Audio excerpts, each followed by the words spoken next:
नमस्कार दोस्तों। भारत विविधताओं का देश है। यहाँ हर राज्य की अपनी अलग संस्कृति, भाषा, खान पान और परंपराएं हैं। लेकिन क्या सभी राज्यों के लोग एक दूसरे को समान नजरिए से देखते हैं? क्या सबको समान मिलता है? शायद नहीं, क्योंकि जब बात बिहार और बिहारियों की आती है तो पूरे देश में एक खास तरह की मानसिकता देखने को मिलती है। कुछ लोग बिहारी नाम सुनते ही हंसने लगते हैं, कुछ उन्हें गंवार समझते हैं तो कुछ उन्हें अपराध और भ्रष्टाचार से जोड़कर देखते हैं। लेकिन सवाल यह उठता है कि आखिर ऐसा क्यों बिहार से आने वाले लोग जब देश के किसी दूसरे हिस्से में जाते हैं तो उन्हें भेदभाव और तिरस्कार का सामना करना पड़ता है? क्या इसके पीछे सिर्फ उनकी आर्थिक स्थिति जिम्मेदार है, या इसके पीछे राजनीतिक, मीडिया और समाज की एक गहरी साजिश भी छिपी हुई है? इस वीडियो में हम बिहारियों के प्रति फैली इस नफरत को और भेदभाव की असली वजह को समझेंगे। हम इतिहास के पन्नों को पलटेंगे, राजनीतिक षड्यंत्रों को उजागर करेंगे और जानेंगे कि कैसे मीडिया और सिनेमा ने भी इस मानसिकता को बढ़ावा दिया। अगर आप भी जानना चाहते हैं कि भारत के एक ही राज्य के लोगों को उनके ही देश में इतना भेदभाव क्यों झेलना पड़ता है, तो इस वीडियो को अंत तक जरूर देखें। आज किसी से भी पूछा जाए कि बिहार क्या है तो अधिकतर लोग कहेंगे कि यह भारत का सबसे गरीब, पिछड़ा और बेरोजगारी से ग्रसित राज्य है। On Sunday, students mostly from UP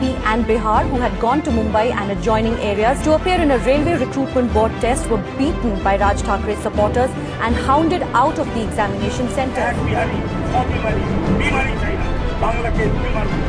मजदूरों को साथ कितना गलत हो रहा है? बहुत ज़्यादा गलत हो रहा है मैडम। बिहार में आज कंपनियाँ होता तो हम लोग बाहर आज नहीं जाता ना। आज देखो भाग के आना पड़ रहा है, क्योंकि हम लोग को भी डर है जान से वो मार डालेगा, कुछ भी कर देगा, इसलिए हम लोग चला आया बिना से ले लिया। मारपीट बहुत हो रहा है, जान से मार देता है। पंजाब में बिहार के स्टूडेंट मार खाए, 1 महीना के अंदर मैं बता रहा हूँ। उत्तराखंड में बिहार के लोग मार खाए, गंगा नदी के किनारे बिहार के लोग मार खाए, और तमिलनाडु में बिहार के मजदूर मार खा रहे। कौन मार नहीं खा रहा है? तमिलनाडु में बिहार के मजदूरों पर हमले की खबर को लेकर सियासी पारा क्राइम हो रहा है, जो गुनाह हो रहे हैं, तो वो उत्तर प्रदेश, बिहार, झारखंड और बांग्लादेश की बॉर्डर में चल रहा है। जहाँ पे क्राइम करते हैं और वहाँ पे चले जाते हैं। बिहार से दिल्ली से पहले आगे राज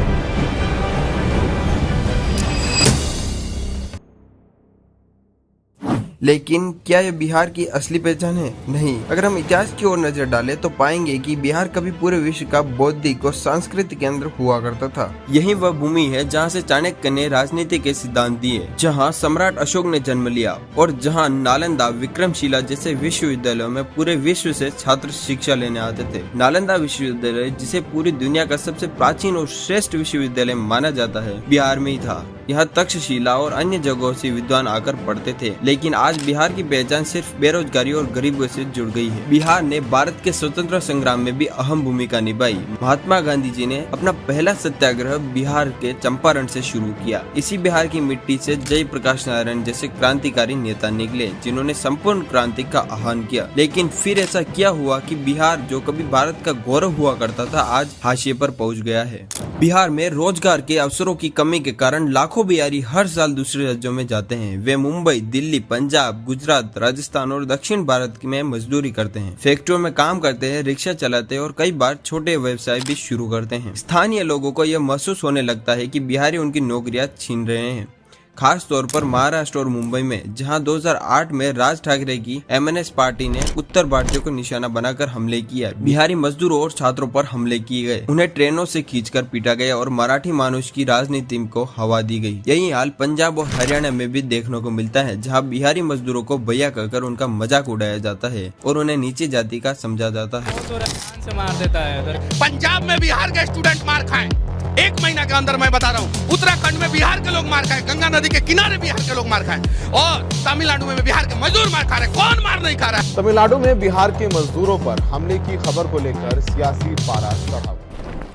बिहार के लोग जब हिंदी बोलते हैं तो उसमें भोजपुरी, मैथिली, मगही भाषा का प्रभाव होता है, लेकिन बाकी भारत इसे एक मजाक की तरह लेता है। बॉलीवुड और टीवी सीरियल्स में इस मानसिकता को और मजबूत किया है। बिहारी किरदारों को फिल्मों में मजाकिया, गंवार या अपराधी के रूप में दिखाया गया जाता है। गैंग्स ऑफ वासीपुर और अपहरण जैसी फिल्मों में बिहार की छवि को अपराध से जोड़ दिया। लोग बिहारी लहजे में बात करने वालों को हास्य का पात्र बना देते हैं, जबकि यही भाषा हजारों वर्षों पुरानी है और संस्कृति का हिस्सा है। बिहार की राजनीति हमेशा जातिवाद और अपराध से जुड़ी रही है। लालू प्रसाद यादव का शासनकाल जंगल राज के नाम से जाना जाता है, जब अपराध, अपहरण और भ्रष्टाचार अपने चरम पर था। जब बिहार में शासन व्यवस्था खराब हो गई, तब वहाँ से पलायन बढ़ा। बाहर जाने वाले बिहारियों को बाहुबली नेताओं और भ्रष्टाचार से जोड़कर देखा जाने लगा। इससे उनकी छवि और खराब होती चली गई। बिहारी लोग जहाँ भी जाते हैं वहाँ मेहनत और संघर्ष से अपनी जगह बना लेते हैं, लेकिन कई बार वे स्थानीय संस्कृति में घुलने मिलने की बजाय अपनी पहचान बनाए रखना पसंद करते हैं। इससे कई राज्यों में लोग उन्हें बाहरी मानने लगते हैं। इसके अलावा बिहारी लोग कम पैसों में भी काम करने को तैयार रहते हैं, जिससे स्थानीय मजदूरों को लगता है कि उनकी वजह से उनके वेतन में कमी आ रही है।